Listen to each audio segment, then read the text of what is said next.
2, documents ti@mail.house.gov. I now recognize myself for the purposes of an opening statement for 5 minutes. I want to begin by thanking our witnesses. The Honorable Deanna Criswell, the Administrator of the Federal Emergency Management Agency, Ms. Kristen Bernard, the Deputy Inspector General for Audits for Office of the Inspector General at the Department of Homeland Security. It's a long. And Mr. Chris Curry, the Director of Homeland Security and Justice for the United States Government Accountability Office, for being here today. I'm glad that's on your card. You probably don't want to say that every time you meet somebody.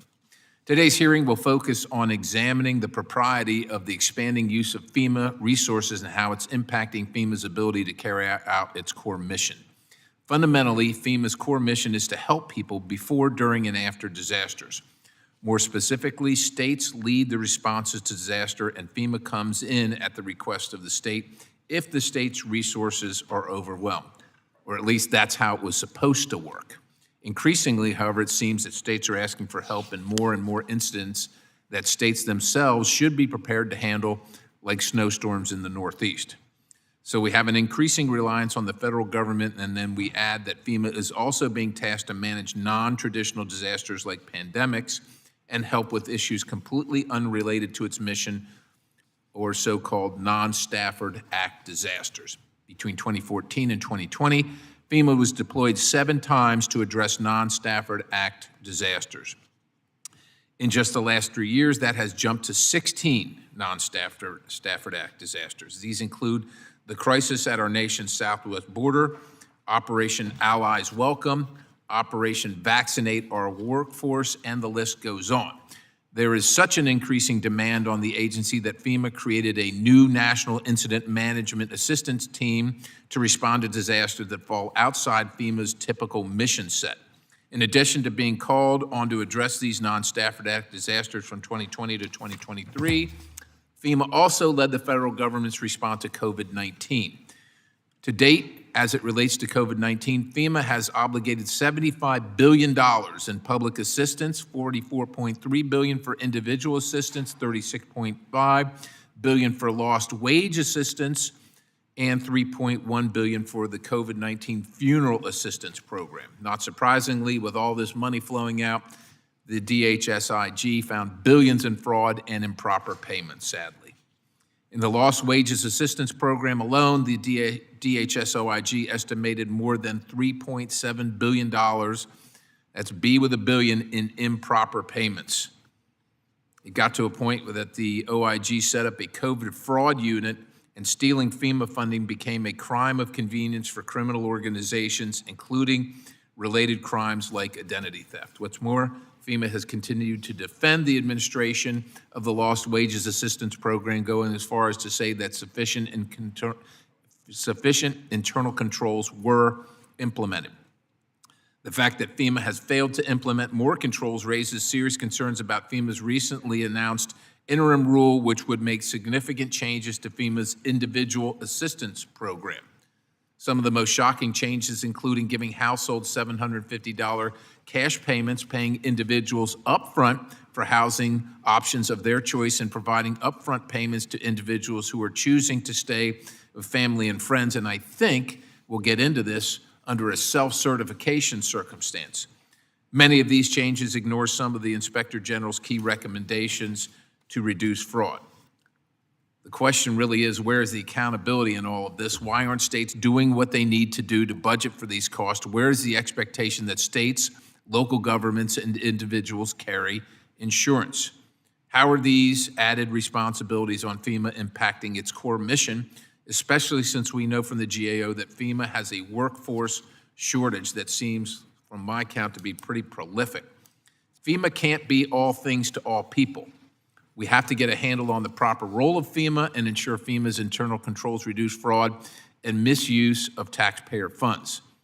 I'd look forward to hearing from our witnesses on these issues, but I now want to recognize the ranking member, Ms. Davids, for 5 minutes for an opening statement. I yield.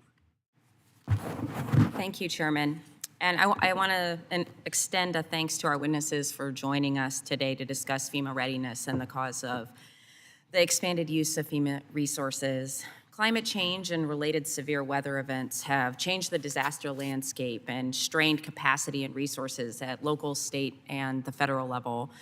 Government and the insurance industry data shows that disasters are more expensive and have greater impact than ever before.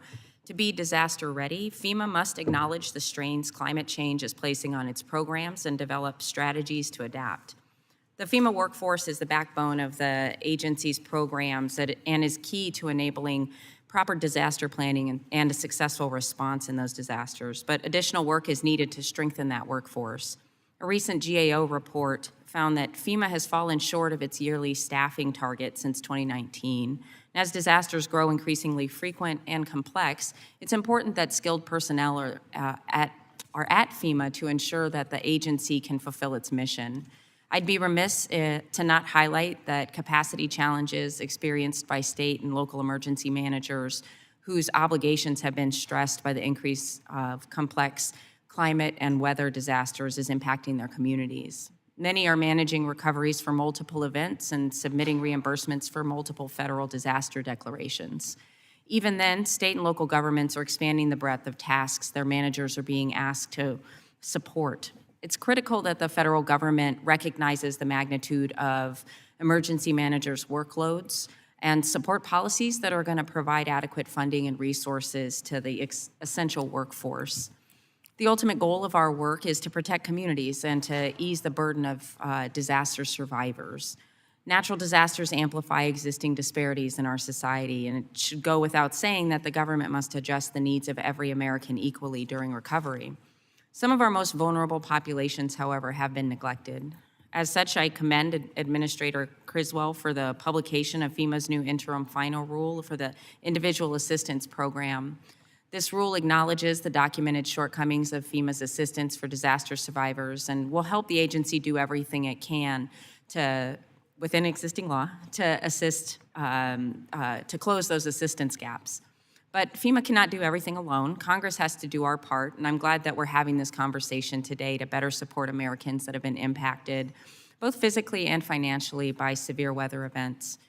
Administrator, thank you to you and your colleagues for rising to the challenges that our evolving disaster landscape has led to and the increase in scope and complexity of your mission. And I look forward to the conversation today and moving forward with all the witnesses on solutions that are going to help emergency managers continue their essential work and help guarantee public safety.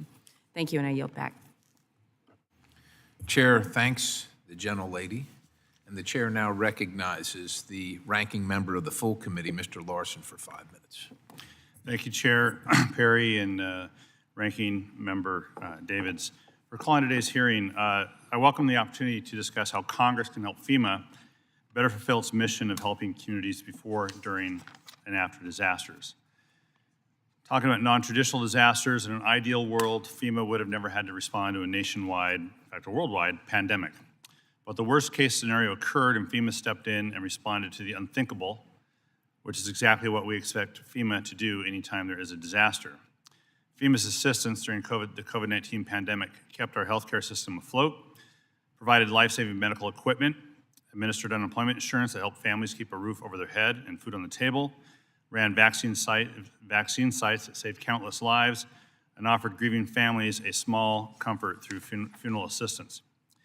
The testimony from the Office of the IG says a lot of money was lost to fraud and ineligible payments, and that's true. We've seen that, and we need to consider that. And it was lost when FEMA administered the COVID-19 relief programs, including the lost wage and funeral assistance programs.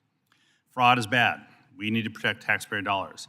But no program is going to be perfect when you're administering it in the midst of a global emergency and the randomness of COVID, especially an emergency as unexpected and unprecedented as the COVID-19 pandemic was. At a certain point, it's necessary to step back, see the bigger picture, where scrupulously accounting for every penny of disaster relief can result in such a long and complex process that a single mother struggling to survive is unable to access desperately needed assistance.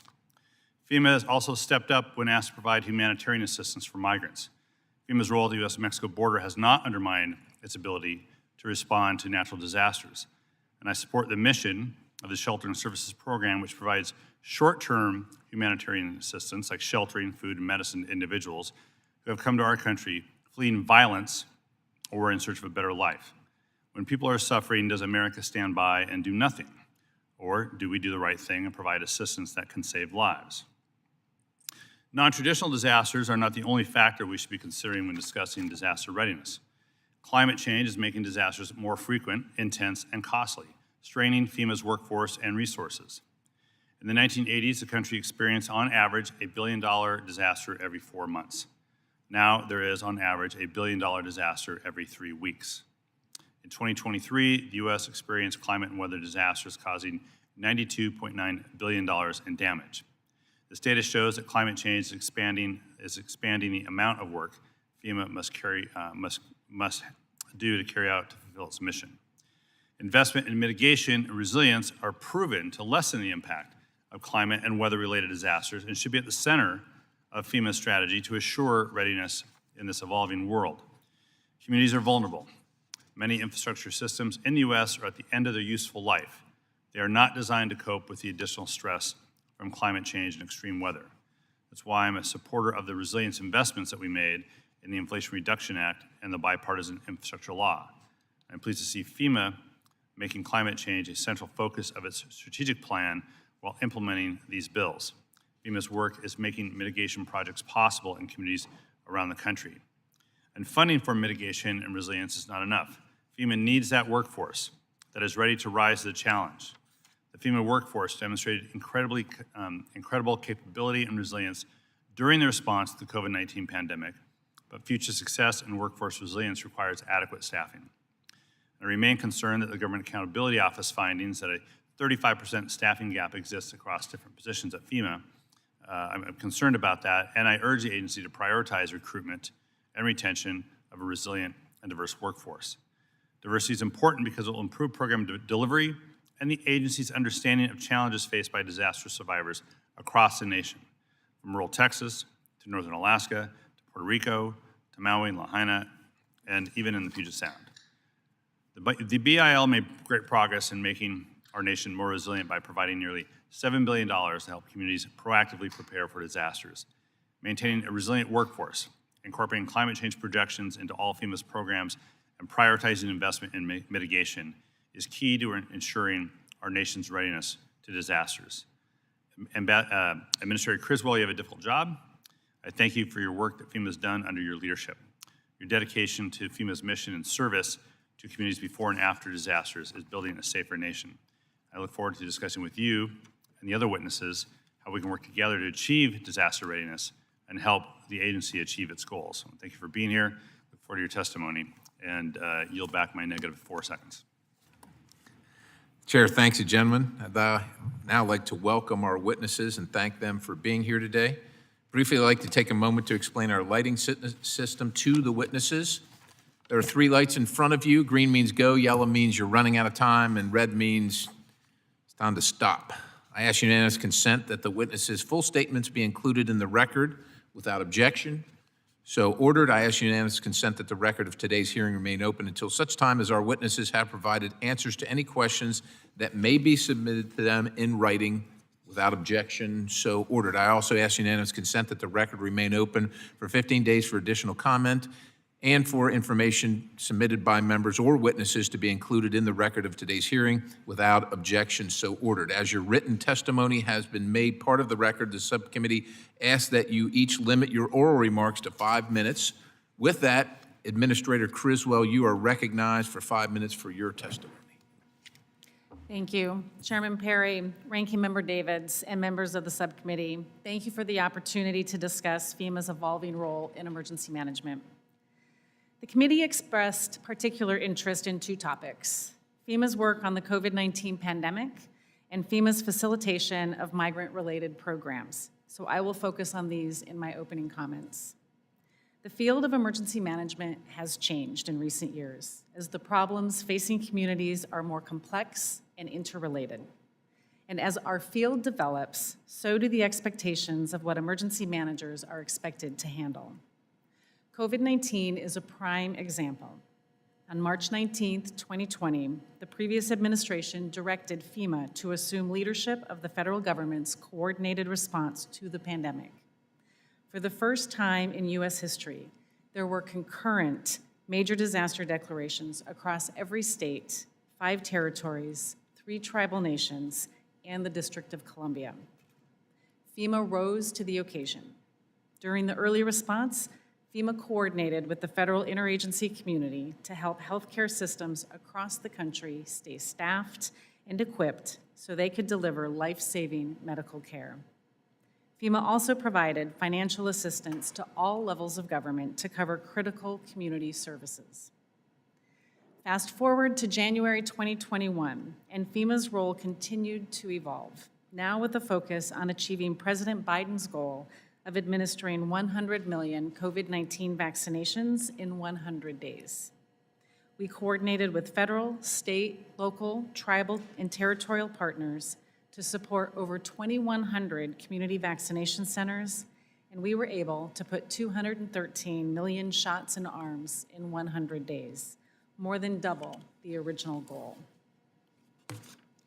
In February of 2021, the President directed 100% federal cost share for eligible emergency protective expenses incurred by our state, local, territorial, and tribal partners in response to the COVID-19 pandemic through July 1st of 2022. This included reimbursement for vaccination efforts, COVID-19 screening, and personal protective equipment. The COVID-19 disaster declaration period ended on May 11th, 2023, and FEMA is working diligently to complete reimbursement of all eligible expenses. The scale of this historic event required FEMA to respond to the COVID-19 pandemic while simultaneously maintaining mission readiness for natural disasters. For example, in 2021, even as FEMA supported vaccination distribution, the agency successfully responded to Hurricane Ida, the 5th strongest landfalling hurricane to impact the continental United States. The lessons we learned during the pandemic have made us even stronger. I mentioned that FEMA's work on the COVID-19 pandemic began during the previous administration, and the same is true of FEMA's grant work related to assistance to migrants. As you know, FEMA is not an immigration agency or a law enforcement agency. However, FEMA has a recognized expertise in executing grant programs and providing incident management and coordination for both federal partners and our state, local, tribal, and territorial stakeholders. In 2019, Congress directed FEMA to use the Emergency Food and Shelter Program to provide financial support to organizations that provide humanitarian assistance to migrants encountered by the Department of Homeland Security at the border. Congress made additional appropriations for this purpose in fiscal years 21, 22, and 23. In all, $715 million was provided for humanitarian assistance through the ESFP humanitarian program. Through the fiscal year 23 Omnibus Appropriations Act, Congress directed Customs and Border Protection to transfer $800 million to FEMA and transition humanitarian assistance from the ESFP program to a new shelter and services program. FEMA has executed this congressional direction and to date has provided almost $364 million to states, localities, and nonprofit organizations for this purpose. In addition to these grant programs, a limited number of FEMA personnel have intermittently supported the coordination of efforts by the department at the southern border since 2014, including under the previous administration in 2019. At their peak in 2022, these efforts involved fewer than 250 FEMA personnel combined. Regardless of the challenges that FEMA confronts, we will always prioritize the well-being, recruitment, and retention of a well-trained workforce ready to deploy at a moment's notice. FEMA is well prepared to execute its powerful mission statement, helping people before, during, and after disasters. Thank you. Thank you for your testimony. Ms. Bernard, you are now recognized for 5 minutes. Thank you, Chairman Perry and members of the subcommittee.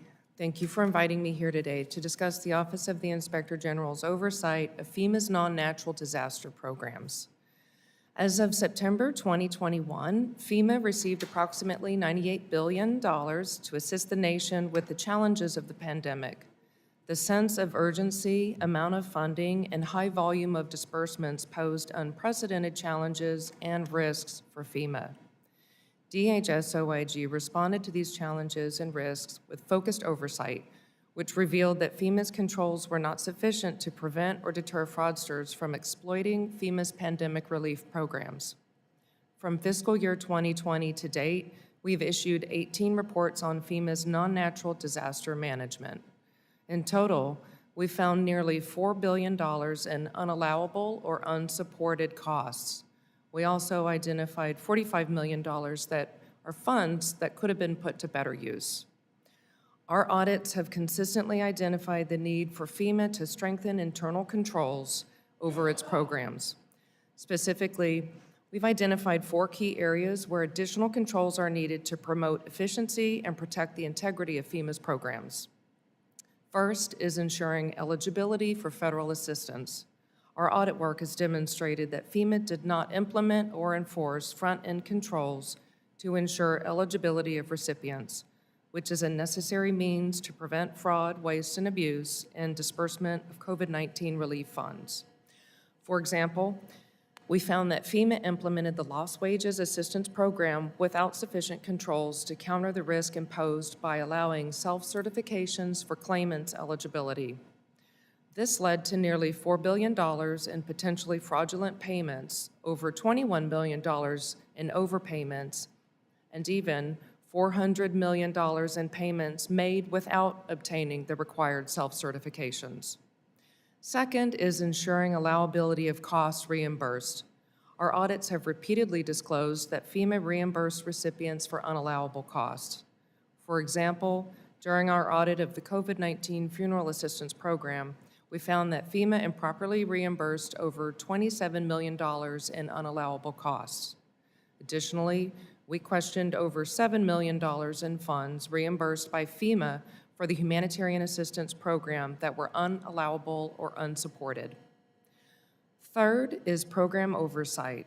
Our audits have disclosed that FEMA did not provide sufficient oversight of its programs to ensure they were meeting their intended mission. For example, we identified over $45 million in funds that could have been put to better use. This stemmed from grant funds for the Emergency Food and Shelter Program that were not spent and were never reallocated to ensure that they were timely used to provide assistance for those in need. And finally, the fourth challenge is ensuring consistent data practices. FEMA's inability to provide consistent, reliable data hinders oversight of its programs and operations. In one example, FEMA could not provide us with detailed comparable data across its programs and regional offices, which we needed to support our review of COVID-19 funds that had been allocated across 6 geographic regions. Our audits of FEMA's non-natural disaster management during this time have resulted in 56 recommendations that are intended to strengthen FEMA's management of its programs and operations when implemented. However, FEMA has not yet fully implemented our recommendations, and in fact, as of today, 20% of our recommendations remain unresolved because FEMA either disagreed or hasn't developed an adequate corrective action plan to address them. In addition to our audits aimed at improving FEMA's programs and operations, we also investigate allegations of criminal misconduct. In 2020, in response to the billions of dollars appropriated to DHS for pandemic relief, Inspector General Kafari established a dedicated unit to investigate COVID-19 fraud. To date, our COVID-19 investigations have resulted in 87 convictions and more than $21 million in recoveries. These criminal actions underscore the urgent need for FEMA to improve the way it administers its programs to ensure the appropriate use of taxpayer funds. This concludes my testimony. I would be happy to answer any questions you may have. Ms. Bernard, thank you for your testimony. Mr. Curry, you are now recognized for 5 minutes for your testimony. Thank you, Chairman Perry, Ranking Member Davids, Ranking Member Larson, other members of the committee. Appreciate the chance to be here today to talk about GAO's work at FEMA. I like to start these conversations always by recognizing the men and women at FEMA and the work they do every day. We get to work with them all the time. They're very dedicated public servants. I also respect that they're also always willing to improve. And before I talk about some of these challenges, I think that's an important point. FEMA's under increasing pressure every day to do more and more. State and locals are as well. It's not just the federal level. The reason FEMA is often asked to do these additional things is because they have the funding, flexibility, and the capability to do them often when other federal agencies don't. The bad news about this, though, is that it takes a huge toll on the agency. And I just want to throw out some numbers just to illustrate this. In 2016, at the height of hurricane season, FEMA was actively managing 30 disasters. In 2023, last year, it was actively managing 71 during hurricane season. Staff deployments have doubled too. Before 2017, they deployed about 3,300 staff a day. After 2017, that's doubled to about 7,000 staff per day. And so this has a huge impact on the workforce. In COVID alone, FEMA had 59 separate disaster declarations across the country. So far, they've spent $123 billion total on COVID, and they expect to spend $144 billion by the end of September, at the end of the fiscal year. So that's more than Hurricane Katrina, Sandy, Harvey, Irma, and Maria so far combined. It's a huge number. And what's happened is this led to a shortage in the disaster relief fund. Last year, as the committee knows, FEMA actually had to put many recovery projects on hold because the disaster relief fund was running short on money. Congress didn't appropriated the money, but now they're in the same position as they were before. They now estimate there's going to be a $7 billion shortage at the end of this fiscal year. And I expect this to continue, mainly driven by the higher than expected costs of COVID. While it's hard to exactly quantify the operational impact this has, it has a huge impact on the workforce. As folks noted on the panel, last year we found that FEMA was about 6,000 people short of its goal, its staffing goal. That's about 65% operational capacity it was operating at. And while FEMA is always going to prioritize response efforts and life-saving efforts, the impact that this has is really on the long tail and recovery projects that FEMA manages. Most people may not realize that FEMA is managing 500 open disaster declarations going back to sometimes 20 years, to Hurricane Katrina still. So it has a huge impact on the processing and efficiency of those operations. According to FEMA itself, it recognizes these challenges. These shortages have led to burnout and attrition issues. And part of this, according to them, was COVID-19 and the never-ending disaster season that they now face. The last point I want to make is the impact these things have on other parts of FEMA's mission. One consistent theme we've been trying to drive home in the last few years is the need for FEMA to streamline its disaster recovery programs. We hear over and over again from state and locals that we visit that these programs are complicated, they're lengthy, they're very hard to navigate. Survivors are often, they're not incentivized to pursue assistance because it's very difficult to get. And this is something we've been driving home for a few years now. And it's very difficult to focus on these additional challenges and improving when you're having to constantly react to additional responsibilities on top of additional responsibilities. And some of these efforts are going to require years and years of reform work across the entire country, and it's going to be very difficult. So we think that's a very important goal of FEMA, and they need to continue to focus on. That's my opening statement. I look forward to the conversation today. Thank you. Thank you, Mr. Curry, for your testimony. We will now turn to questions, and the chair will recognize himself for 5 minutes of questions. We already kind of have briefly discussed the ever-expanding role of FEMA to include what I refer to as non-Stafford Act disasters. And as I highlighted in my opening statement, they seem to be increasing every single year. Now, Administrator Criswell, I think that you are dedicated to your mission. I think your staff, your employees are as well. And I think that in many cases, you've got this huge responsibility that's almost untamable under your purview. And the people, like I said, are good people that are trying to get the job done. You don't have the resources, and quite honestly, I don't think Congress has helped you very much by throwing more at you. But you've taken the job, so you're going to have to take the tough questions. One of the disasters we're talking about is the nation's southwest border. The Biden administration and the DHS secretary have claimed there's not a crisis, but obviously it's at least invokes some kind of disaster response, right? I mean, that's what we're talking about here. Can you tell us how much money has FEMA spent to address the illegal foreign national crisis on the border? Chairman Perry, thank you for the question. You know, FEMA's role in supporting the border operations has been limited to the grant programs that Congress has directed us to administer. As I stated in my opening statement, it started with the ESFP humanitarian program and now has moved into the shelter and services program. That is the money that we have committed, is what has been appropriated. So and how directed by much is Congress. that?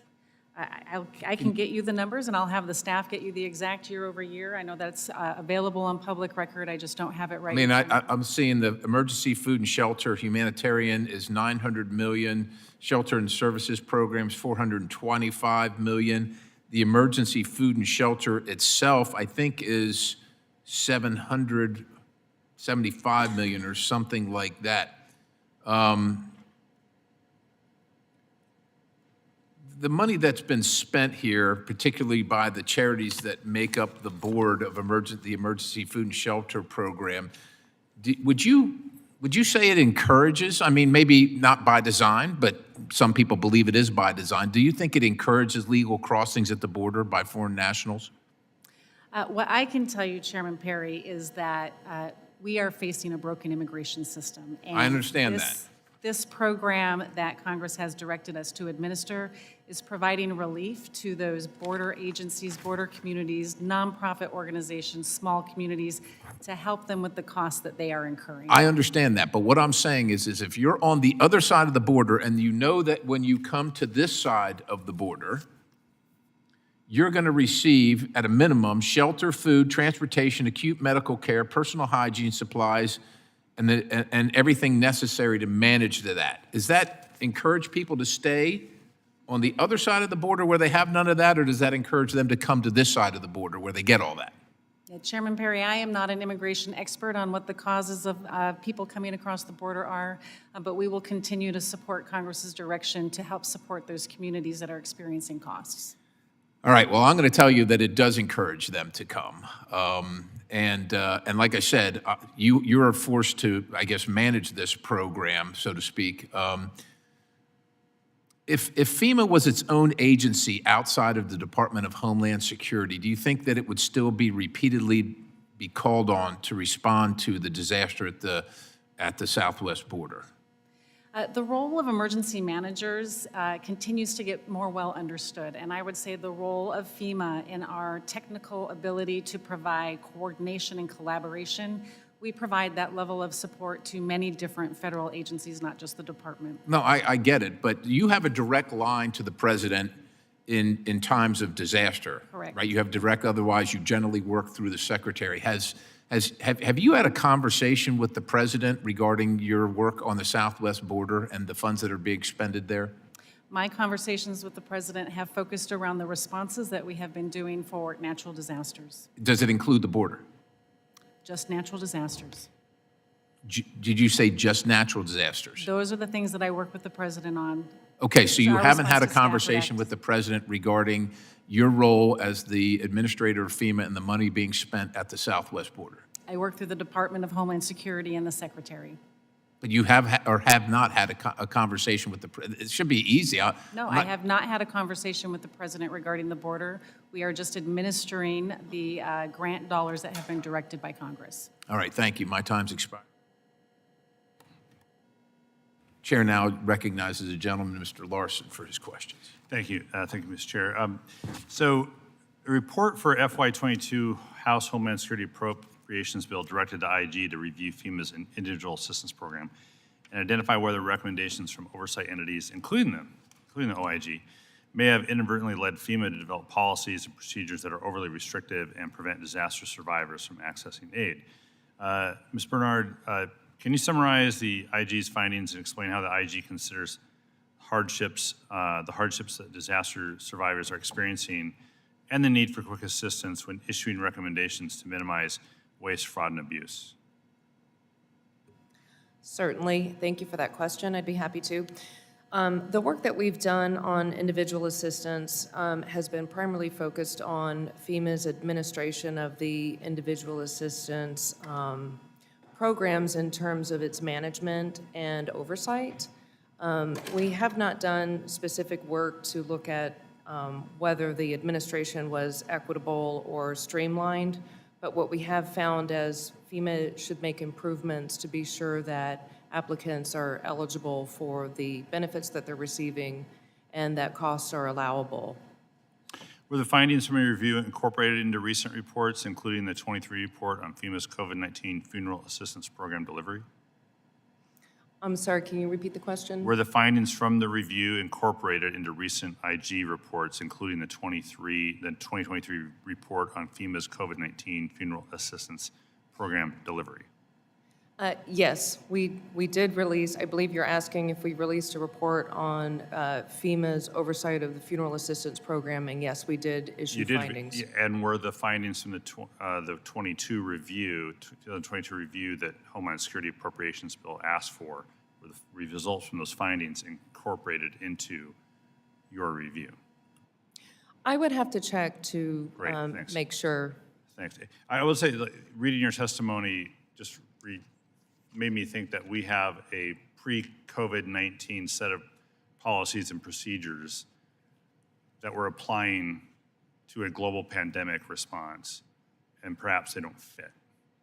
But those are the rules and procedures that you have to apply when, in fact, maybe they weren't the best things to apply to a situation where we were all scrambling to a randomness that came with COVID-19. And just not that you didn't find legitimate fraud, waste, and abuse, but some of your testimony, though, talks about things that maybe in your judgment weren't allowable, but it's not really firm that it wasn't allowable. It's just that the OIG made a judgment about things as opposed to put it up against a hard metric. I will say in conducting our audit work using the funeral assistance program as an example, we do use our criteria. The criteria is the Stafford Act and whether the expenses are necessary or allowable. So we do have a very specific set of criteria that we're testing against. So I don't believe the findings are open for interpretation, but FEMA does certainly have the latitude to issue waivers or to interpret its policies. I believe our findings, the key message was that FEMA was interpreting the Stafford Act requirements differently for COVID-19 deaths than it had for deaths from other disasters. So we just asked FEMA to be consistent in its application of the Stafford Act.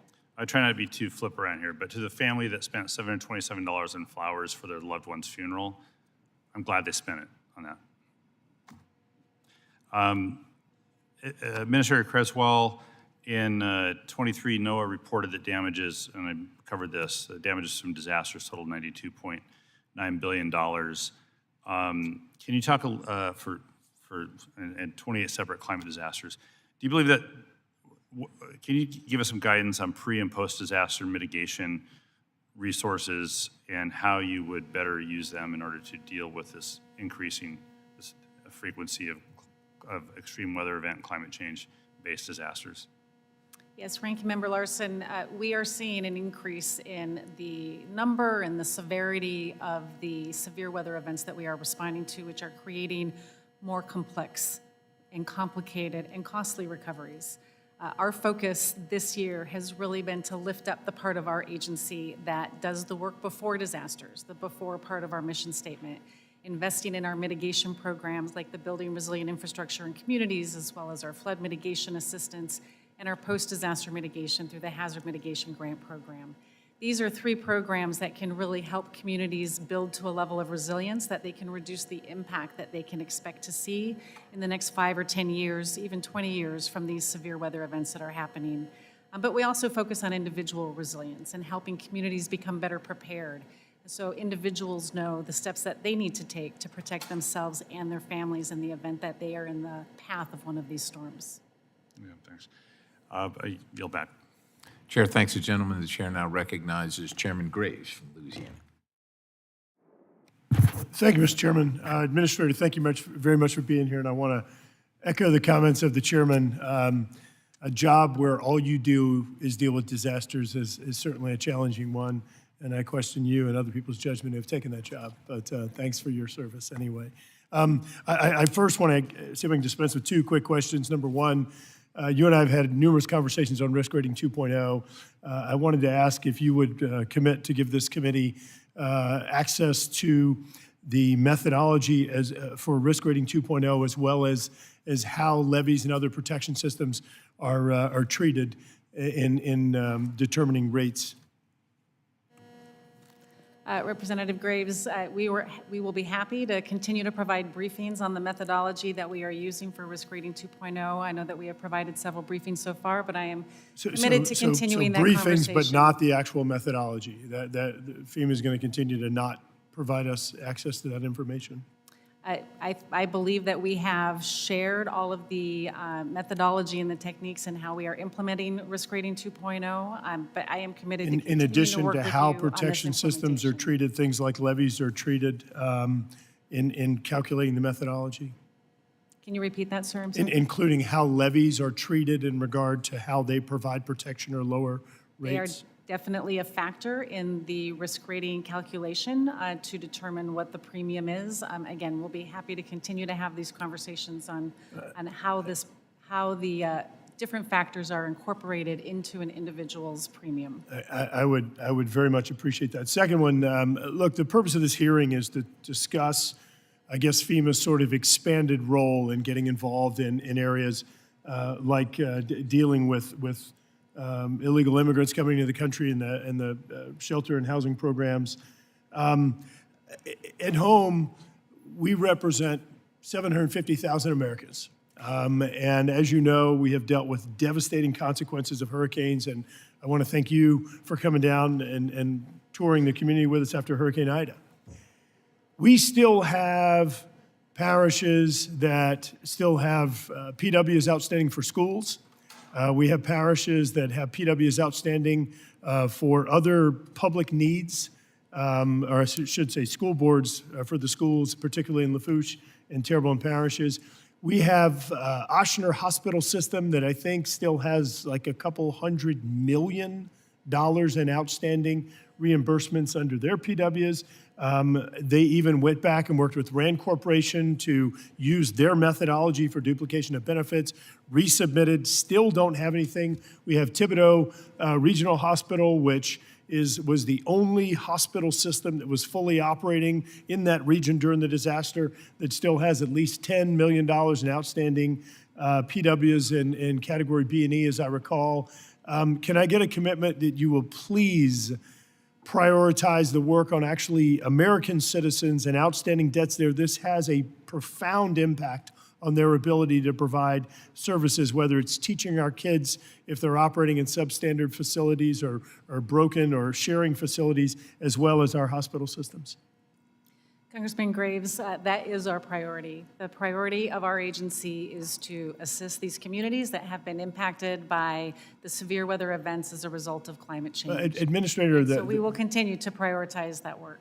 Administrator, I'd rather if you didn't say continue to, because I feel like that it hasn't been dealt with the urgency that it needs to be dealt with. And just going back to the comments that the chairman made, as I recall, the agency's been operating with about 65% of its staffing needs. And so if you're being pulled into directions that do not prioritize Americans, then that clearly deprioritizes or it jeopardizes how our own citizens are being treated. And so it does raise very significant concerns. Look, I'm going to say it over and over again. I think as a agency of the United States government, we need to prioritize United States citizens and their needs. If our hospital systems are waiting years for reimbursement, if our school systems are waiting years for reimbursement, I don't think I can go back to people at home and saying, yes, they're properly triaging the needs of our own citizens. I can't do that. And so I just rather if you didn't say you will continue to, I just want to ask you to please redouble efforts to address the needs of our own citizens. I will go back with my team and see if there's anything we can do to expedite some of the projects that you have mentioned, but that is our priority. Thank you. Director Curry, I'm out of time, but I do want to follow up with you on better synchronizing HUD and FEMA and other resources from disasters, and I'll do that on the record. Thank you. Chair thanks the gentleman from Louisiana and recognizes the other gentleman from Louisiana, Mr. Carter. Thank you, Mr. Chairman, and thank you to all of our witnesses for joining us today. The ability for FEMA to adequately respond to all types of disasters is a major concern in my home district in Southeast Louisiana. The threats to my district and our nation are increasing each year as impacts from the climate crisis worsen, making storms more deadly and weather more unpredictable. Louisiana has witnessed major hurricanes, record heat waves, droughts, wildfires, and Mississippi River levels so low that it threatened the drinking water in the New Orleans and metropolitan area that I proudly represent. Another looming disaster for Louisiana is Risk Rating 2.0 and the rising cost of insurance, particularly flood insurance. Administrator Griswold, increased rates from the National Flood Insurance Policy Risk Rating 2.0 are exacerbating housing affordability issues in my district and may cause homeowners to opt out of the program altogether. In the past, Secretary Mayorkas has admitted that Risk Rating 2.0 is in fact flawed and needs some tweaking. What steps has been taken, if any, to fix these flaws and provide affordable flood insurance for all Americans? Congressman Carter, I appreciate our continued conversation regarding the policyholders in Louisiana regarding Risk Rating 2.0. I think the most important fact that I will continue to talk about is that Risk Rating 2.0 now bases your flood insurance premium on your actual risk. And so while this does mean an increase for some homeowners, it also means a decrease. In fact, 20% of our policyholders have seen a decrease. However, as you and I have discussed, there is a certain group of individuals that are caught in this, I don't have an expensive home, but I live in this high-risk area and cannot afford the flood insurance. And we are committed to continuing to work with Congress on the affordability proposal that we have put forth as part of the NFIP reauthorization. We believe this is the best way for people to truly understand their risk, but also have the ability to purchase the insurance to protect their families. 20% decrease, 80%. Across the nation. 80% increase. I don't like those 20%. odds. I'm only talking about Louisiana. And I appreciate your mentioning a more broader SWAT. But for me and Congressman Graves and the Louisiana delegation, and other members that represent areas throughout this country that's impacted, those aren't good odds for us. And so I appreciate that. We're going to keep hammering home the danger and the catastrophe that it's causing the people of Louisiana. FEMA released a mitigation discount visualization tool for Risk Rating 2.0, but it does not show in actual dollars how this affects your premium. Can FEMA create a more comprehensive, public-facing premium calculator so policyholders can see their rating factors and how rating factors affect their annual premiums? Congressman Carter, I'll certainly take that back to my team and have a conversation with them. I do believe that one of the benefits of Risk Rating 2.0 now is that a policyholder can sit with their insurance agent and put in different scenarios to determine what the impact will be on their insurance premium. But I'll certainly take that back and see what we can continue to do to increase that awareness for individuals to know what will impact their premiums. And I'm gonna come and further question, as Congressman Graves just did, relative to the algorithm, the methodology. I think everyone deserves to be able to evaluate and explore how you arrive at these numbers.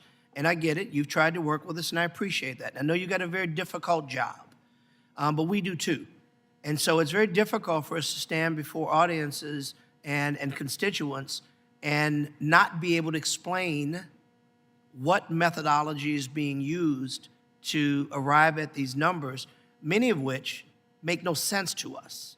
So, and I know that it's been asked multiple times, and I know it may be, obviously it's difficult to get to us, but I'd ask you to redouble your efforts on finding a way that we can better explain to our constituencies how you arrive at these numbers. And I've got just a few seconds, so I want to, after a storm, getting people back into their homes is one of your agency's most important priorities.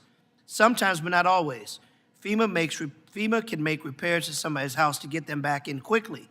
However, this was often limited to prohibitions of making permanent repairs. How is this addressed in your new individual assistance program through its regulations? So through the new interim final rule, we do have some expanded ability to do some repairs to homes, but the Disaster Survivor Fairness Act, which Congress is moving forward on a bipartisan level, will actually give us greater capability to do direct repairs to homes as well as provide grants to states to help us along the way. I think the combination of both the Disaster Survivor Fairness Act as well as our interim final rule are going to really help individuals jumpstart their road to recovery in a more common sense approach for us to be able to use our funding more efficiently and more effectively. And so the prohibition where a person can fix their home and make it even better, but they've been prohibited from doing so because it's deemed a permanent fix, is that something that's addressed in these regulation changes? We have expanded slightly the ability to do some of those repairs within the regulation. It will be addressed more fully if the Disaster Survivor Fairness Act passes. Thank you. I yield back. Chair thanks the gentleman. The chair now recognizes the gentleman from Wisconsin, Representative Van Orden. Thank you, Mr. Chairman. Ms. Creswell, you mentioned in your testimony that you had several of your FEMA folks working on the southern border, helping with the illegal immigrants, and you said that at one point you had 250, is that right? Yes, sir. At our peak, we did not have more than 250 people engaged. Okay, you didn't have more than 250. Okay, great. So what's their pay grade of those 250 people? I would have to have my staff get back to you. Let's have a look at that, please. So let's just say there are 13s. You got 250, that's $33.5 million. Did you calculate that into your costs of what you expended for the, I don't even know what program that would be?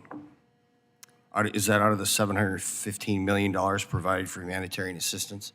Did you count the salaries of these people? The majority of the people that we have sent to support the southern border have been reimbursed to us through the Economy Act by the department. Okay, so they're being paid by taxpayers' dollars. Correct. Okay. How many of these people were working on the southern border immediately following the fires in Maui? Immediately following what, sir? I didn't hear you. The wildfires in Maui, the most devastating wildfire in the history of the United States and the most horrendous tragedy that has ever happened to the state of I would Hawaii. have to get back to you as to exactly how many were there at that particular time, but I can tell you that currently today we have less than 50 people out of our workforce of nearly 24,000. I got you, that are ma'am. My engaged point in is the this: border. if there is one single member of FEMA working on the border processing illegal aliens coming into the country when our Hawaiian brothers and sisters are without homes, that's one too many. And I think that you've lost your way. Are you familiar with the term mission creep? I am. Okay. Although, as you know, FEMA is not an immigration or law enforcement agency, however, FEMA has recognized expertise in executing grant programs, so you're good at giving away taxpayers' dollars. The expertise that we have, sir, is to bring collaboration and Ma'am, this is your coordination. testimony. You are recognized experts in executing grant programs. Okay, so you're good at giving away other people's money. And I believe that if I read this stuff and I see how your agency's been working in particular with the southern border, you're confusing motion with progress. Ms. Bernard, I'm looking at this stuff and I see there's billions and billions of dollars that was fraudulently expended, right? And you say repeatedly, FEMA has interpreted these things, FEMA made these decisions, FEMA decided to do these additional duties. FEMA is not a person. FEMA is an agency. Do you have the names of the individual people that made these I think, very poor decisions to expend billions of taxpayers' dollars fraudulently? Do you have anybody's names attached to these expenditures? So if I'm understanding your question, you're asking if we have the names of the fraudsters? We do have a very robust COVID fraud unit that's conducting over I see 500 that. investigations. Yeah, I mean the names of the people at FEMA that made these incredibly poor decisions. Because FEMA that's an agency, it's not a person. An agency is made up of people that make bad decisions. Do you have their names? We do not have their names, no, but we have generally across the board made several recommendations for FEMA to improve its ability to get money into the right hands and keep money from the wrong hands. Okay, so you make recommendations to an agency, not individual people, so the individual person is not, they don't even know if they made a good decision or bad? Is that right? That's correct in this context, yes. Okay. Has anyone been fired for the misuse of billions of taxpayers' dollars, to your awareness? I wouldn't want to speak to the outcome of investigations because we do have so many investigations You can underway. just say no. To the best of your knowledge, has anyone been fired for misusing billions of taxpayers' dollars? I wouldn't want to speculate, no. I'm going to take that as a no. Has anyone been disciplined? Again, I would point to our investigative work. Has which- anyone been retrained? Okay, hold on a sec. Ms. Criswell, has anyone been fired, disciplined, or retrained for the misuse of billions of taxpayers' dollars from your agency? Congressman, as it relates to the findings in the OIG reports, and those especially that we have disagreed with, no. Okay, all right. Then how do we learn? We keep doing the same thing. You people are spending billions and billions of American taxpayers' dollars fraudulently.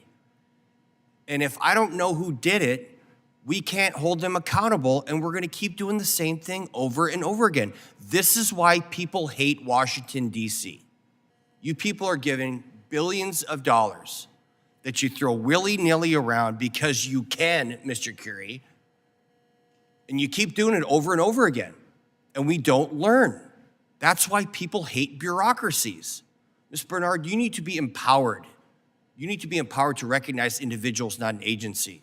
And you need to be empowered to recommend them being fired and held financially accountable and put into prison for fraud. Ms. Criswell, you are the leader. You are the captain of this ship.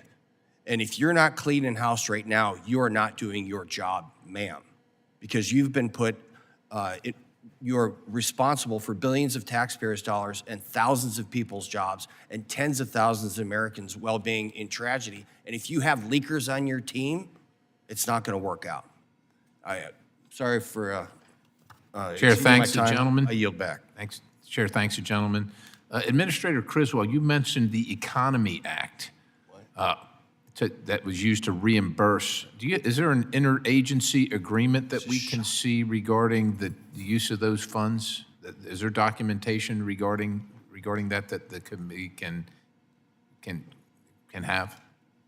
For anything that we would be reimbursed for the Economy Act on, there should be paperwork. We'll be happy to follow up with you. All right, we're going to formally request that at this time. The Chair now recognizes the gentleman from Arizona, Representative Stan. Thank you very much, Mr. Chairman, for allowing me to waive onto the subcommittee to discuss critical issues to my home state of Arizona. Administrator Criswell, when you were before this subcommittee last September, I raised concerns with the implementation of FEMA's Shelter and Services Program, or SSP. As you know, Congress designed the SSC program to reimburse local governments and nonprofits that provide essential services to migrants after processed by Border Patrol. But inexplicably, FEMA hasn't prioritized border communities while allocating this funding. The Southern Arizona Coalition, a network of local governments and nonprofits, was only eligible to apply for a total of $12 million under this program, a fraction of the total funds available, while New York received 10 times that. It makes no sense. Arizona is on the front lines of the border crisis. In just the first 4 months of this fiscal year, Border Patrol in the Tucson sector apprehended more than 250,000 migrants, the highest number on record, and now Arizona nonprofits are about to run out of their tiny slice of funding. Last month, I visited Casa Alitas, a nonprofit in Tucson that works with federal law enforcement to support asylum seekers and prevent street releases. They do incredible work, taking in as many as 1,000 migrants a day and providing casework services that help asylum seekers find sponsors, reducing the flow of people seeking services from interior locations like New York. But without additional federal funding, they'll be forced to close their doors. A Pima County executive described what they're about to experience as, quote, homeless on steroids, unquote. I've been calling on House leadership for months to pass additional funds for this program. Mr. Chairman, I ask for unanimous consent to add a letter from the Arizona Border Counties Coalition requesting additional SSP funding to the record. Administrator Criswell, if and when Congress does appropriate additional funding for SSP, does FEMA have a plan to adjust the allocation formula to better prioritize border communities? Congressman, we recognize the incredible amount of value that the SSP program has brought to our border communities. And in the first iteration of that, because of the limitation on time, we did determine to do a direct allocation based on some previous requests. If appropriated by Congress, our plan is to go forward with a competitive program so we can take in current data and current needs within different communities to help determine the appropriate amount to go to each of the different jurisdictions. Okay, I appreciate you saying that, although I think Arizona has dealt with the disproportionate burden and should be in front of the line, if you will, for the next round of funding when Congress does pass additional SSP support. I want to switch gears now to the ongoing effort of the city of Maricopa to develop a regional flood control solution to address flooding in the lower Santa Cruz River. In December 21, the city submitted a conditional letter of map revision, a CLOMAR, for its flood channelization project at the time. FEMA estimated that it would be completed within 12 months. That was 26 months ago. CLOMAR is still pending with FEMA.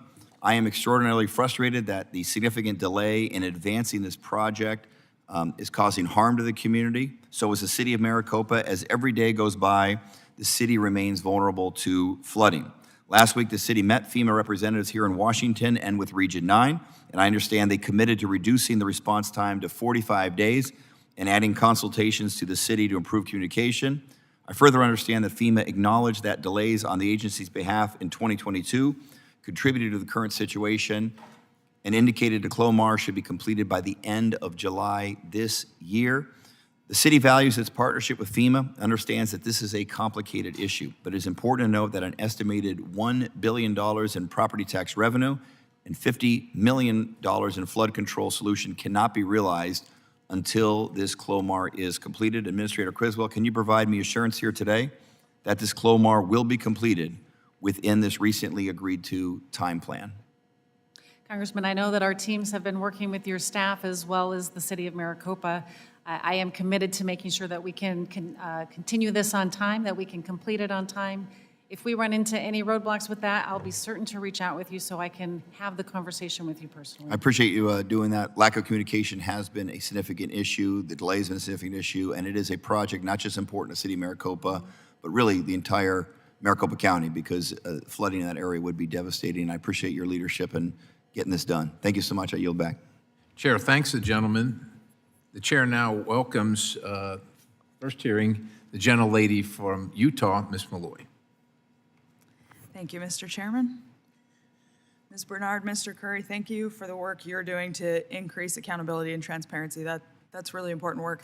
The taxpayers deserve to know how these funds are being spent, and so I appreciate what you're doing.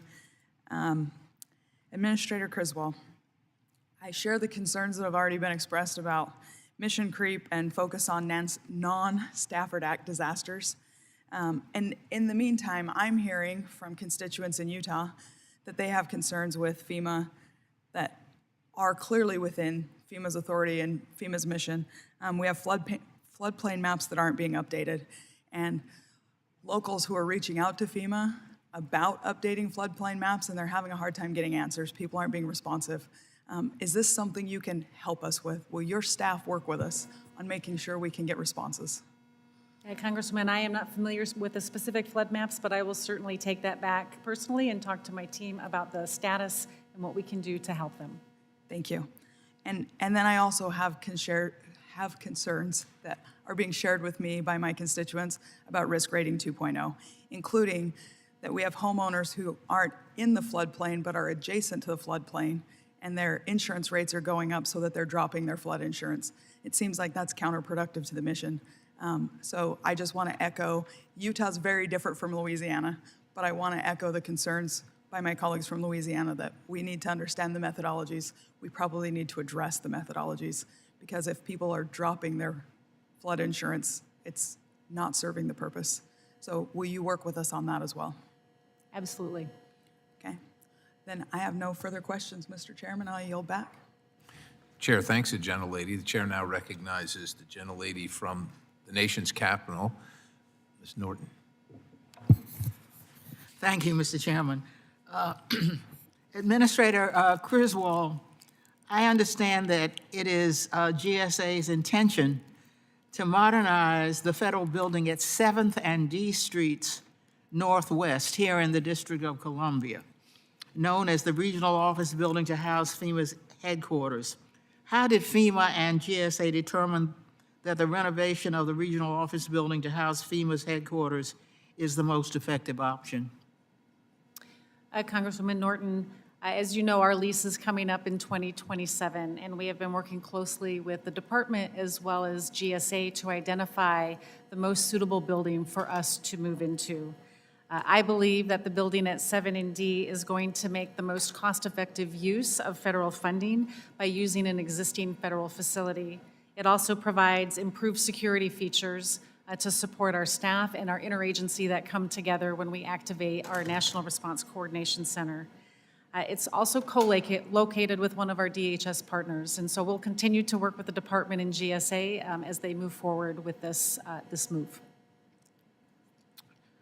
What is the timeline for completion of each phase of the Regional Office Building construction, and when do you expect to request funding for Phase 2? I don't have the specifics on the timeline or additional funding. I know we've already been appropriated funding for this move, but we'll be happy to get back with you with those details. I'd appreciate that. Administrator Criswell, please provide to the committee in writing within 7 days of today's hearing the cost-benefit analysis conducted of FEMA continuing operations in its existing headquarters location under its current lease through purchase of the leased building and for the renovation of the regional office building, if you will. Yes, ma'am, we'll be happy to provide that for the record. Thank you. Mr. Curry, climate change has fueled an alarming rise in natural disasters, with once-in-a-century storms becoming a matter of course. It is critical to invest our emergency management workforce to invest in that workforce, to respond to these continuing emergencies and to help rebuild affected communities. Yet the Government Accounting Office found that in recent years, FEMA is significantly understaffed, falling 6,200 employees short of staffing goals in 2022. Director Curry, what are your recommendations for improving the hiring and retention of FEMA staff? Thank you, ma'am. This has been a historical problem. Over a decade, we've been looking at this, and it's been the case over and over again. Why is that a problem? Attrition, it's tough at FEMA because a lot of these are part-time positions. A lot of these are intermittent positions, so you can only recruit certain types of people that are willing to fill those. Also, FEMA has told us that there's definitely been a burnout factor in recent years because of COVID-19 and the nonstop disaster season. You know, it used to be that someone would deploy for a number of months, take a break, and maybe deploy months later. With back-to-back disasters, a lot of times they're asked to deploy sequentially, especially people that have specialized skills, and they don't have a lot of them. I think a number of things need to happen. One, some steps have been taken through the CREW Act to give FEMA reservists and employees similar protections to like the military reserve would have, where their jobs are secure. I think those things need to go further. I think there needs to be, almost like the National Guard, the military reserve, there needs to be a training component of that when they're not deployed to disasters, a development component of that, a hierarchy structure, a transition structure into full-time positions. So there's more of a pipeline starting early all the way through to the end of a career, to where you're not just able to recruit people, frankly, that don't have full-time jobs or have other part-time jobs. Well, what's, Administrator Criswell, in the past year, this year, since the release of the GAO report, what steps has FEMA taken to improve staff hiring and retention? Ma'am, I really appreciate that question because I just had the opportunity to visit our Center for Domestic Preparedness yesterday. And what I saw there was I had the opportunity to swear in 78 of our new reservists. They come in every 2 weeks to go through training. And I asked them how many of them have benefited from some of the new programs that we have put in place, to include the CREW Act, which we really appreciate Congress's passing of that legislation, as well as some of the incentives for bonuses. And more than half of the individuals in that room have benefited from those programs. Every 2 weeks, we're continuing to see this. And so those types of legislation and new program changes that we have made will increase the most important part of our workforce, which is our reservist workforce. They are the ones that go out to each of these disasters to support them. We'll continue to look for additional ways that we can enhance that level of recruitment as well as retention. Thank you. I yield back. Chair thanks the gentlelady. The chair now recognizes the gentleman from Mississippi, Mr. Rizzo.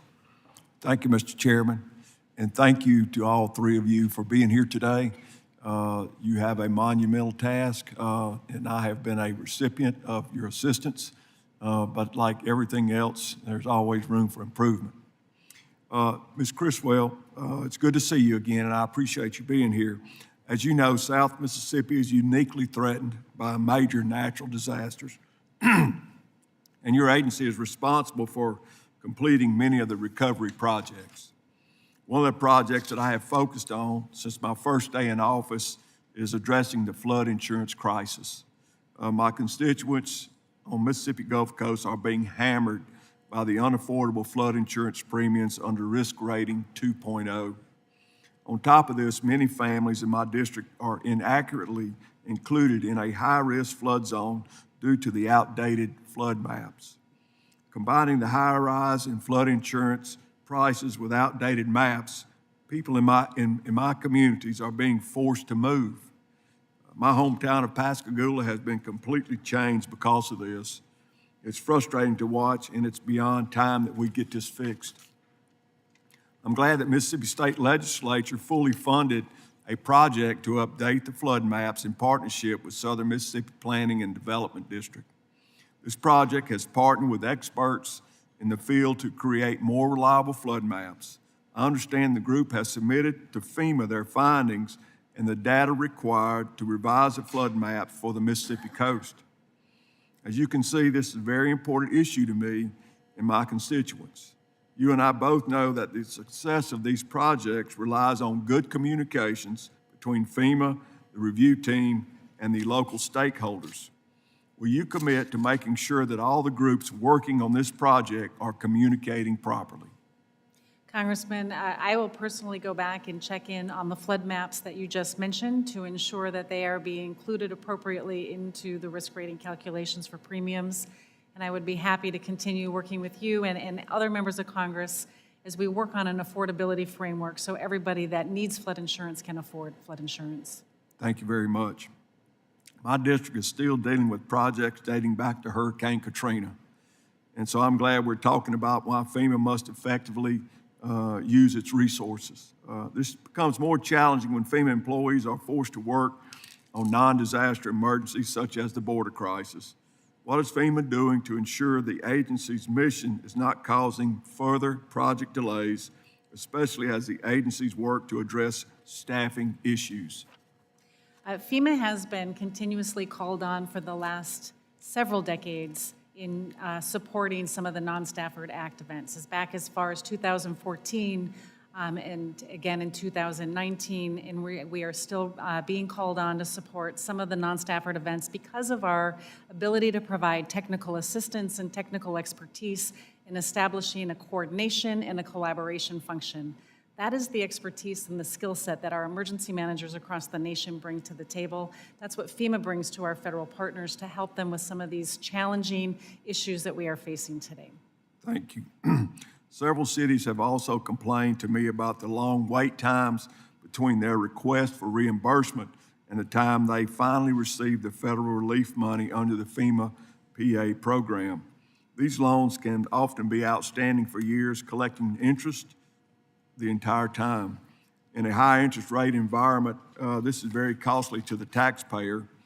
If this reimbursement money gets out faster, I believe it would help FEMA and communities save money by ultimately reducing the cost of these loans. Do you think improving and clarifying the interest reimbursement process would help FEMA and communities better utilize resources? Well, we do continue to hear frustration with the length of time for reimbursement. And one of the changes that we recently made last year was simplify procedures by increasing the dollar amount for the small project threshold to $1 million. That is up significantly from, it was just under $200,000 before, which is the majority of the projects that people are waiting for reimbursement on. Through these new procedures, we feel that we are going to be able to get the reimbursements out into the hands of these communities faster. Thank you. Mr. Berard? I'm sorry. And Mr. Curry, can you speak about this a little bit? I can take that, sir. In our work over the years, we've been to every state and territory in the country, and a consistent theme is complexity of FEMA grant programs. You mentioned it. I know you probably still have open projects in the Mississippi Gulf Coast and Gulfport and Long Beach, and it's a consistent theme, and I think while there have been some steps taken to reduce some complexity in some of the steps, I think, an overhaul of the system needs to happen in order to sort of re-look at how we apply public assistance projects. I mean, the way it is now is that you do a damage assessment, and then for years and years later, you're basically going back and forth between the federal government and the state and the locality for small changes. That's going to have to change. The structure of that's going to have to change if this is ever going to get more efficient. And so I think that's what needs to be focused on. Thank you very much. Thank you all again for your help and support. We really want to work together to get this done because, ultimately our people are suffering. And so thank you for what you've done and what you're going to do. And Mr. Chairman, I yield back. Chair, thanks, gentlemen. We're going to have another round of questioning with the members that are present or still may be present. And I'm going to start, this chair is going to start with himself. Administrator, the Emergency Food and Shelter Program, as I understand it, is essentially the money that is allocated is then distributed or decided to be distributed by the national board. Is that correct? The legacy program, ESFP humanitarian program, yes, it was an existing program that we had that we adapted to meet the original or the initial direction by Congress to administer funding. The SSP program that it has now evolved into will not be. That's a grant program, but I want to focus on the Emergency Food and Shelter Program, which does have the board. How many FEMA individuals oversee their work? I would have to get back to you on the number. I know that we have a member of FEMA that sits on the board. Again, this was an existing program that does meet I'm not blaming you some for it, additional ma'am. I'm just trying to get clarification, just to be clear here. But yeah, I don't know how many, but I'd be happy. and our understanding, just to let you know, it's one, right? It's one person, and you say that one person does sit on the board. This is an enormous amount of money. Since the members of the board also have affiliate organizations in the states and in the various communities within those states, does it seem to you to be a good idea to have this board then decide where the money's going and who's getting it, knowing that in many cases they're picking their own affiliate organizations in the member states and cities and political subdivisions? Does that at all seem incestuous to you from a relationship of spending money and the fact that the organizations, the members of that board, exclusively decide where that money's being spent? Yeah, the legacy or the initial emergency food and shelter program that we have is one that, again, we adapted to meet the needs of the direction back in 2019. It was an ill-suited program to meet the needs and the scale of the support that we were providing under the humanitarian side of that program.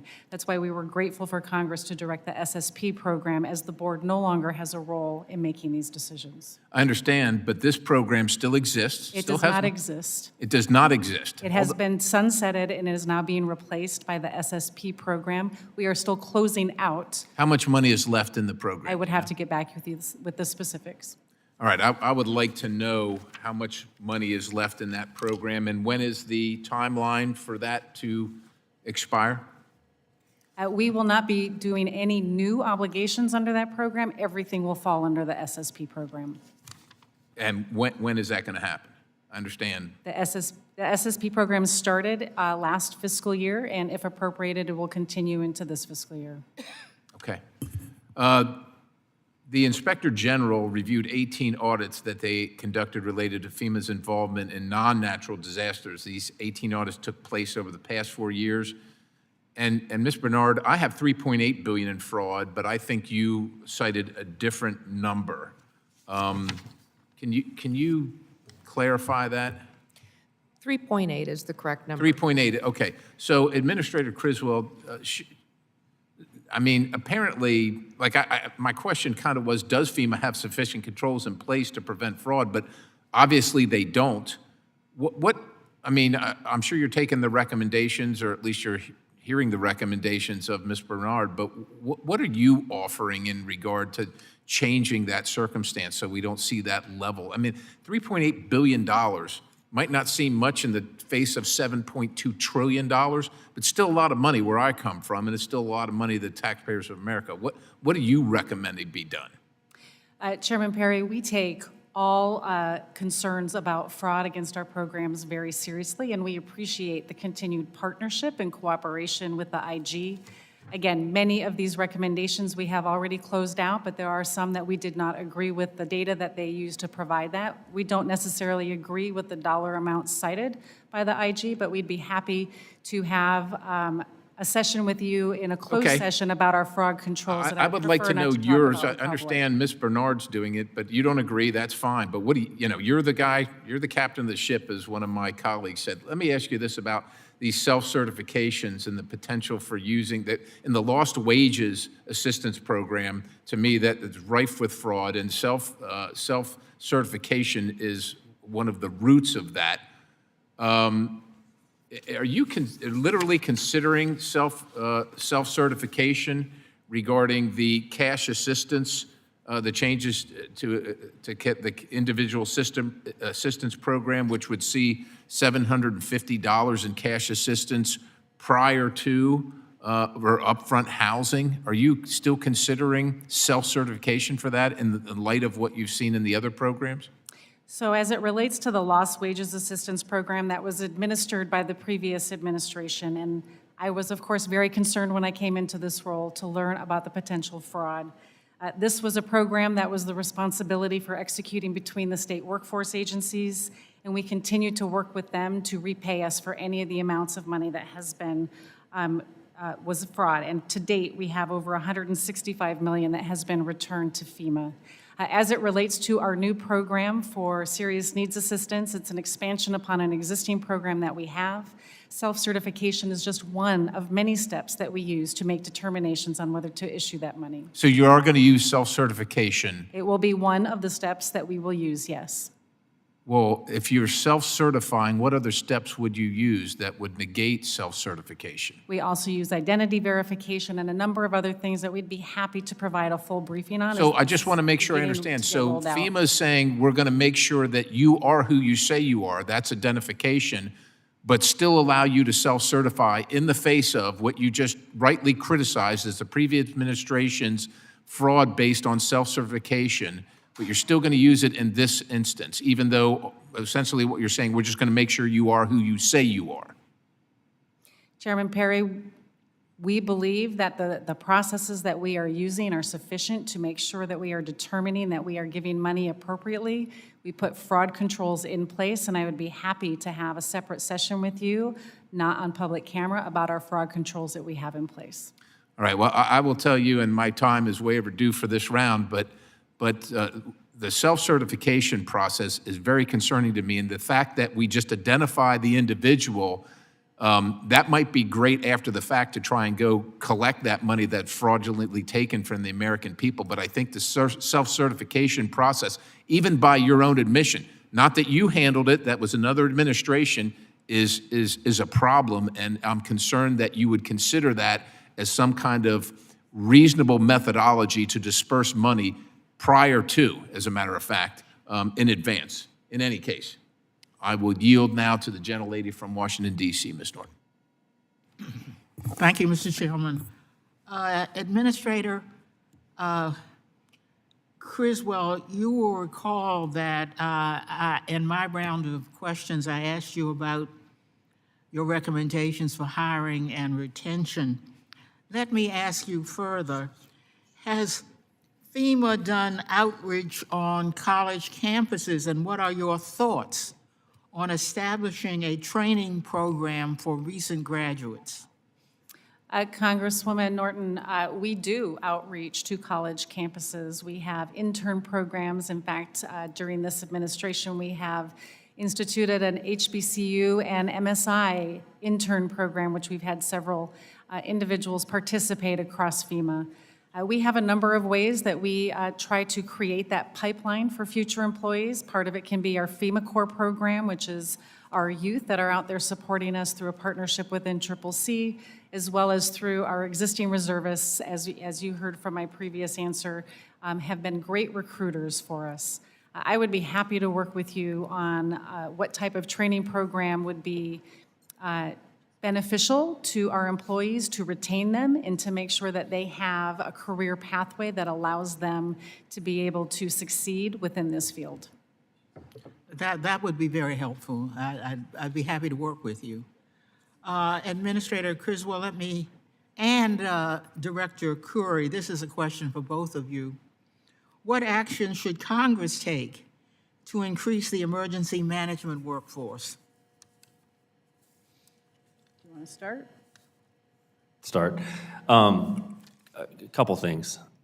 I think we talked about how important legislation is, because so much of how we recruit, train, and deploy our workforce is tied up in the Stafford Act and how that money can and can't be used. A lot of the Stafford Act dollars and disaster relief fund dollars have to be used for a specific disaster. I think there possibly needs to be more flexibility in how some of those monies can be used in blue sky days when there's not a disaster, to make sure that we have a constant recruitment, training, exercising, and retention program for our intermittent disaster workforce. I think there's always going to need to be an intermittent part of the workforce, because you have to scale up and down with a disaster, but the extent to which we can make that more consistent all the time would be better, similar to how we do it with the National Guard and the military reserves. Mm-hmm. That's an interesting question, idea. Do you have any ideas, Ms. Criswell? Congresswoman Norton, first off, we are very appreciative of Congress passing the CREW Act, which provides the USERRA level protection for our reservists. And it has had a tremendous impact on our ability to recruit and retain a larger number of reservists across the country.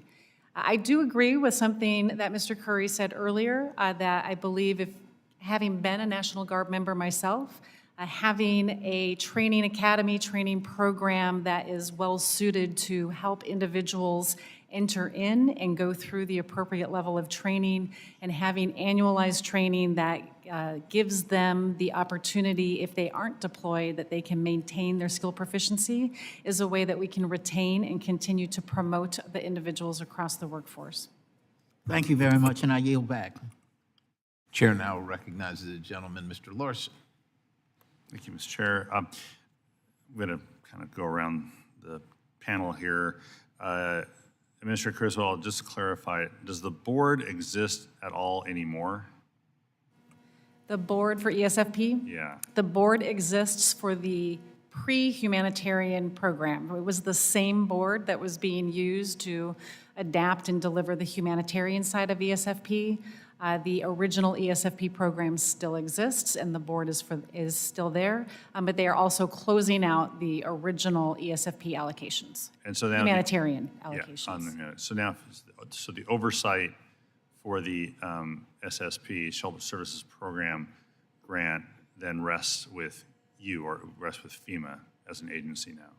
Our grants program directorate will administer it on behalf of the department, and yes, it falls within the grants program directorate now. Just clarify. Yeah, thanks. Inspector General Bernard, on the self-certification, you mentioned in your statement, 403 million in payments that lacked the required self-certification. Is the IG making any judgment about the process of self-certification generally? Yes, sir. Yes, sir, we do. And we have issued several recommendations for FEMA to just consider how it can better mitigate the risk when it does rely on self-certification. And as you noted, we did find $403 million in costs that had been distributed for applicants without a self-certification as a form of documentation. In COVID-19, in the Lost Wages Assistance Program? In the lost wages assistance, yes. Generally, self-certification, have you looked at self-certification in FEMA programs generally?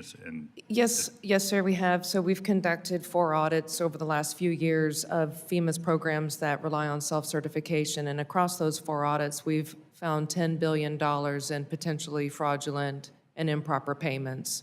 Yeah. And then as a use of self-certification, are there uses for it that the IG says, yeah, it should be used? That's a great question, and I don't think our position is one where we're asking FEMA to overhaul its process or replace self-certification. We're just asking for risk mitigating steps to consider what else can be done when it's relying on self-certification. And I think the key there is to consider preventative controls, and there are a number of very timely and free options to help FEMA put in place preventative controls. Ms. Curry, what policy changes should FEMA and Congress prioritize, though, to ensure mitigation dollars, getting back to the mitigation side of things, are dispersed fairly and to reduce demand for post-disaster FEMA resources? Oh, I'm glad you made that comparison because I think mitigation is one of the only options we have to reduce the post-disaster costs because we're going to continue to have disasters and the federal government's going to continue to pay for them. I think, some of the things that are being done right now are helpful through like the BRIC program. So, over the years, we've talked about how little funding actually came in on the pre-disaster side versus the post-disaster side. Now with BRIC, you have a lot more available funding. However, when you spread it across the country and all the territories, it's still hard. It's not that much money per state. So I think, being able to allocate that to the most effective and most impactful resilience projects is key. And I think these should be the ones that we see the most damage and the most cost on the back end. So for example, in every disaster, the electric grid, wastewater treatment facilities, public buildings, those are the big costs. Those are probably 90% of federal FEMA disaster costs. The extent to which we can mitigate the huge, expensive pieces of infrastructure, we're going to save money on the back end. Yeah, thanks. And then Administrator Criswell, Ranking Member Titus couldn't be with us today. It was unfortunate because she's long advocated for improving post-disaster housing and outcomes for disaster survivors, and she has the Disaster Survivor Fairness Act to fill in additional assistance gaps for families, and this is on both supporting and perhaps expanding the interim rule that you all have on individual assistance. So this is kind of a softball question. First, isn't the Disaster Survivor Fairness Act the best piece of legislation ever? Right? That's kind of I would think so. Yeah, exactly. That's kind of the gist of the question. But I mean, is it your assessment that those reforms would make an additional difference and a significant difference beyond the interim rule that you currently have on IA? It will continue to expand on the interim rule that we put in place, and it will have a tremendous impact on our ability to actually use federal dollars in a way that makes sense, instead of having them build back to a temporary place, only to have to replace it with permanent dollars and permanent structures later. It just makes sense to be able to help people on their road to recovery, gets them back in their homes sooner, gets them out of shelters, out of hotels sooner. So does your interim rule then, in your view, are you allowed to push only as far as you believe you legally can and to have the authority to push with the interim rule, and Representative Titus's bill is necessary to provide you additional authorities to go farther than the interim rules? The interim rule focuses, I would say the majority of it focuses on authorities we have to provide funding for different areas, like helping to cover uninsured costs, to be able to support rental assistance in a different way. It has some clarification on how we can build back to a habitable level. But the permanent construction pieces that we're talking about really would take hold with the Disaster Survivor Fairness Act. Yeah, okay. Thank you, Mr. Chair. I appreciate that. I yield back. Chair, thanks, gentlemen. Just because of your questioning, Administrator, I just need further clarification. I understand the Emergency Food and Shelter Humanitarian Program is being moved, or the functions of that, over to the Shelter and Services Program under the grant format for driving those resources out. But the original legacy Emergency Food and Shelter Program, which has a board, will remain. Is that my understanding, or am I missing something?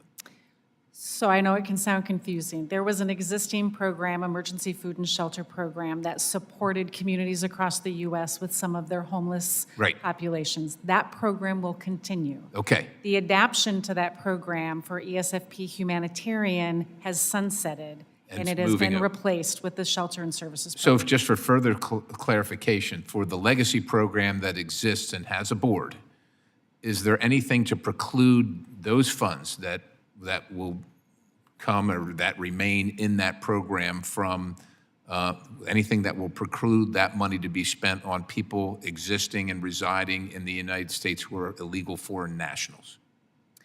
So we have eligible expenses within that program, and we reimburse jurisdictions, organizations for the list of eligible expenses that have been identified. I'd be happy to get you a list of what those eligible expenses So are. if you know, and if you don't know, it's okay to say so, but that list, would it include, because these are homeless people in America, living in some city or some town in America, does it preclude money from being spent on people residing illegally that are illegal foreign nationals in this country who are also homeless? So you're talking about, I just want to make sure I'm clear, you're talking about the original program? Yes, that has the board. I do not know that specifically. I'd have to get back to you on All right, I'd appreciate it if you would. And with that, I want to thank, let's see here. Okay. I want to thank our witnesses and the members of the committee for their participation. I don't think there are any other further questions, so seeing none, that concludes this hearing for today. I would like to thank each of the witnesses for your testimony and for taking the hard shots. This committee stands adjourned.